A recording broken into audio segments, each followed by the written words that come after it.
હજી ઉધનાના કમલમ સુધી અવાજ જ જાતો. ભારત માતા કી. આમ આદમી પાર્ટીના સુરત શહેર લોકસભાના પ્રમુખ એવા માનનીય શ્રી રજનીભાઈ વાઘાણી તેમજ કરંજ વિધાનસભાના અને પ્રદેશના સાથી એવા મજબૂરભાઈ બલદાણિયા તેમજ કરંજ વિધાનસભાના સહપ્રભારી સંજયભાઈ સુહાગિયા, મંચ પર બિરાજમાન વોર્ડ નંબર 14 પ્રમુખ યોગેશભાઈ વાઘેલા, જનકભાઈ કાછડિયા અને જે ઉમેદવારો નક્કી થયા છે એક વખત ઊભા થઈ જાય બધા ઉમેદવારો કે જે આપણા વિસ્તારના આપણી સમસ્યાને લઈને લડવા માટે તત્પર આવ્યા છે એવા ઉમેદવારોને જોરદાર તાળીઓથી સ્વાગત કરીએ. આપણી વચ્ચે વોર્ડ નંબર 14 માતાવાડી વિસ્તારના ઉમેદવાર નરેશભાઈ કિકાણી પણ ઉપસ્થિત છે. જરા હાથ ઊંચો કરીને પોતાનો પરિચય આપશે નરેશભાઈ.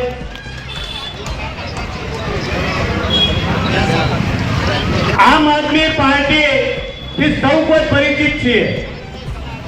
ગુજરાતની અંદર અત્યારે ચર્ચામાં હોય તો આમ આદમી પાર્ટી લોકોની એક આશાનું કિરણ બનીને ગુજરાતની અંદર ઉભરતી પાર્ટી છે. આની પહેલા અનેક વાર કોર્પોરેશનના ઇલેક્શનો આવ્યા, એટલી જનમેદની સંખ્યામાં અંદર ક્યારેય કાર્યકર્તાઓને જોવામાં આવ્યા નથી. આપ સૌ વધારે મોટી સંખ્યામાં આપ સૌનો હૃદયપૂર્વક અમે આવકારીએ છીએ. ગુજરાતની અંદર તાલુકા, જિલ્લા પંચાયતો, નગરપાલિકાઓ આમ આદમી પાર્ટીની અંદર અત્યારે કાર્યાલયો, સભામાં લોકોની જજમેદનીઓ ઉમટી રહી છે. ગુજરાતની અંદર એક આશાનું કિરણ બંધાણું છે.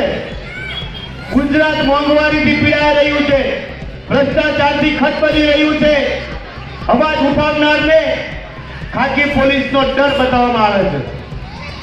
આજે મોટા મોટા બંગલાઓની અંદર ભાજપા, આમ આદમી પાર્ટી એક સામાન્ય ગરીબ અને મધ્યમ વર્ગની પાર્ટી છે. ભારતીય જનતા પાર્ટી એક અમીરોની પાર્ટી.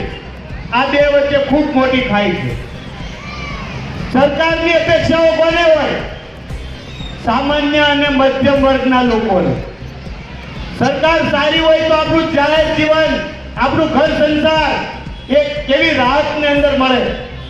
સારું શિક્ષણ હોય તો આપણા નાના માણસોના બાળકો ડોક્ટર, વકીલ, એન્જિનિયર જોવાના સપનાઓ જોઈ શકાય. જ્યારે આજની સરકારની અંદર પ્રાઇવેટ શાળાઓની અંદર ભણાવવા જઈએ તો 9 મહિનાનો અભ્યાસ કરાવે, 15 મહિનાની ફી વસૂલ થાય છે. થાય છે કે નહીં? 15 મહિનાની ફી વસૂલ કરાય.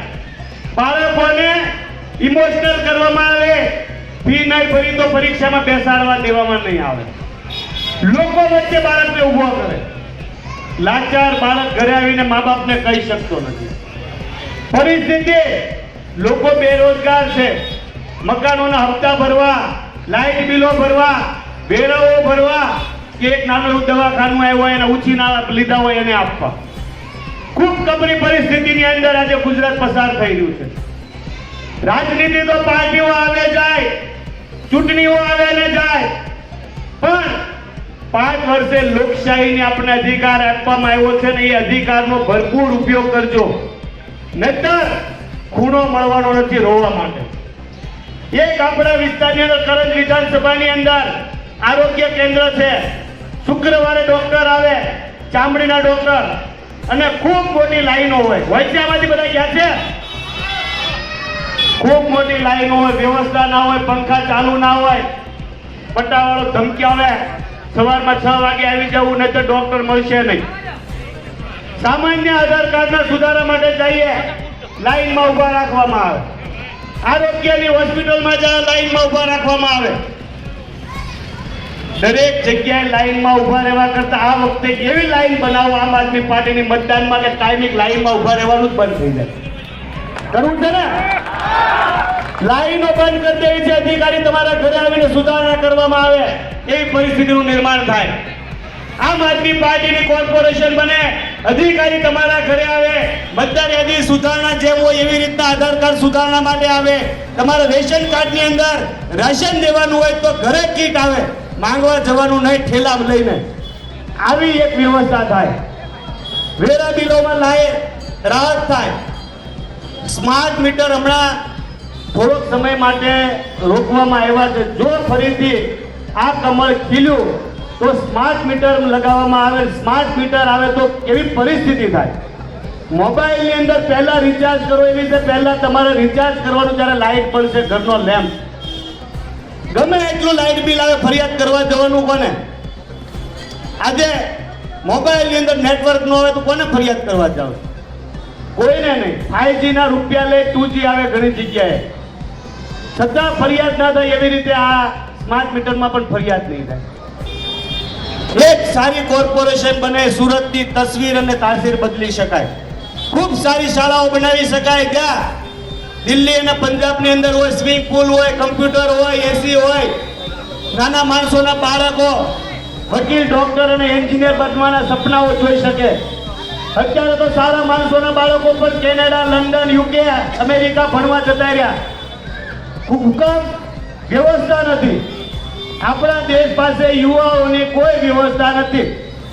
રોજગારીની વાત કરીએ તો કહે છે કે પકોડા તળો, ભજીયાની લારી કરો. ગ્રેજ્યુએટ માણસો કોઈ ભજીયાની લારી ઉપર સારા લાગશે?